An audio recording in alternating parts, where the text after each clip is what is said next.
अखंड मंथन के सभी दर्शकों को नमस्कार। मैं हूं शेखर त्रिपाठी और आप देख रहे हैं हमारा YouTube चैनल अखंड मंथन। भविष्य मालिका के छठे सीजन के दूसरे एपिसोड में आप सभी दर्शकों का हार्दिक स्वागत है, अभिनंदन है। जैसा कि पिछले एपिसोड में हमने आपको बताया था कि सतयुग, त्रेता युग, द्वापर और कलयुग के बाद आने वाला है अनंत माधव युग, जिसमें श्री बलराम के साथ मिलकर श्री माधव धरती पर शासन करने जा रहे हैं। वैसे सामान्य युग चक्र में भगवान श्री हरि का उदय कलयुग के अंत से 800 वर्ष पूर्व होता है, परंतु अनंत युग में भगवान स्वयं प्रकट होते हैं, वह भी समय से पूर्व।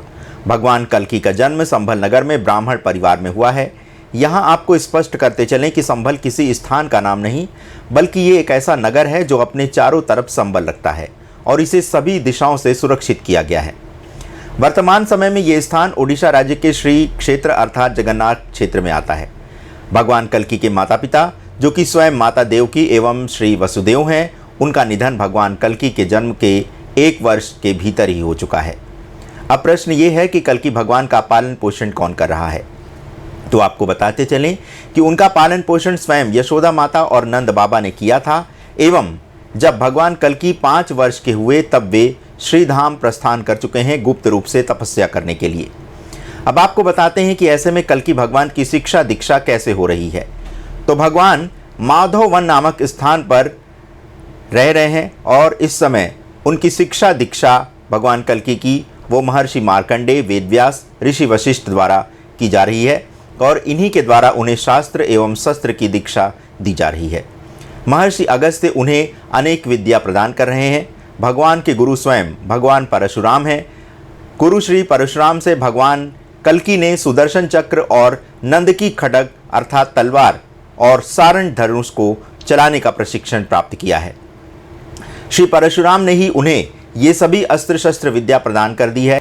श्री माधव सृष्टि के त्रिकालदर्शी भगवान बलभद्र, जो कि कल्कि के अग्रज अर्थात बड़े भ्राता हैं, उन्होंने भी गुप्त रूप से जन्म ले लिया है। अब कुछ ही दिनों में कल्कि भगवान एवं बलभद्र भगवान का मिलन होने वाला है। इसके पश्चात जो होने वाला है वह रोमांचक है। भगवान श्री माधव का नाम कलयुग में कल्कि के नाम से भी पुकारा जाएगा और उन्हें अनंत माधव के नाम से भी पुकारा जाएगा। कुछ ही दिनों में वे माता वैष्णवी से विवाह करके अपने सतयुग में दिए गए वचन को पूरा करेंगे। भगवान श्री माधव एवं माता वैष्णवी का यह विवाह स्वयं ब्रह्मा जी द्वारा ब्रह्म मुहूर्त में करवाया जाएगा, जिसमें शिव पार्वती, महादेव समेत समस्त देवता एवं भक्त तथा ऋषिगण उपस्थित होंगे। परिवर्तन के इस कार्य में श्री माधव के साथ अनेक देवपुत्र, 8 चिरंजीवी एवं भक्तों ने अपनी भूमिका निभाने की योजना बनाई है। इस दौरान ऐसी कई घटनाएं घटेंगी जिसका अनुमान कोई नहीं लगा पाएगा। जब ये घटनाएं घट जाएंगी तब लोग चर्चा करेंगे कि ये क्या हो गया, यानी इन घटनाओं का पूर्वानुमान लगाना असंभव होगा। इसी दौरान तुर्की एवं चीन समेत 3 देश भारत के सबसे बड़े शत्रु बनकर सामने आएंगे।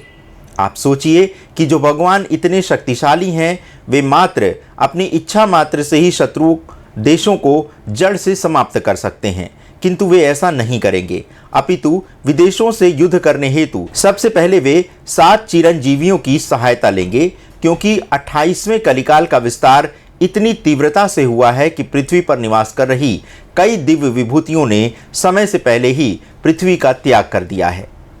कल्कि भगवान इन सभी विभूतियों को एक स्थान पर एकत्र करते हुए एवं युद्ध की सुनियोजित योजना बनाते हुए एक महाभारत लड़ने की योजना पर कार्य कर रहे हैं। वैसे इस महाभारत के लिए कल्कि भगवान को अश्वत्थामा एवं अर्जुन जैसे महारथियों की कोई आवश्यकता नहीं थी, क्योंकि भगवान तो अपनी इच्छा मात्र से ही कलि पुरुष का वध कर सकते हैं। किंतु कल्कि भगवान इन चिरंजीवी योद्धाओं को क्यों एकत्रित कर रहे हैं, ये तो भगवान ही जाने।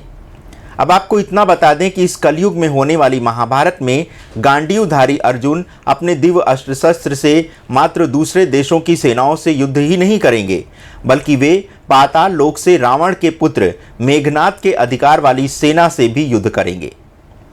तो आज के एपिसोड में बस इतना ही। भविष्य मालिका के छठे सीजन के तीसरे एपिसोड में देखिए कि कैसे भगवान इंग्लैंड पर आक्रमण कर वहां से श्वेत तुलसी माता को भारत लाने वाले हैं, कैसे कल्कि भगवान स्वयं युद्ध के मैदान में अस्त्र उठाकर शत्रुओं का संहार करने वाले हैं, कैसे प्राकृतिक आपदाओं से धरती थर थर कांपने वाली है। ये सब जानने के लिए देखिए हमारा तीसरा एपिसोड। आपने इतना बहुमूल्य समय हमें प्रदान किया, इसके लिए हम आप सभी दर्शकों के हृदय से आभारी हैं। धन्यवाद। नमस्कार।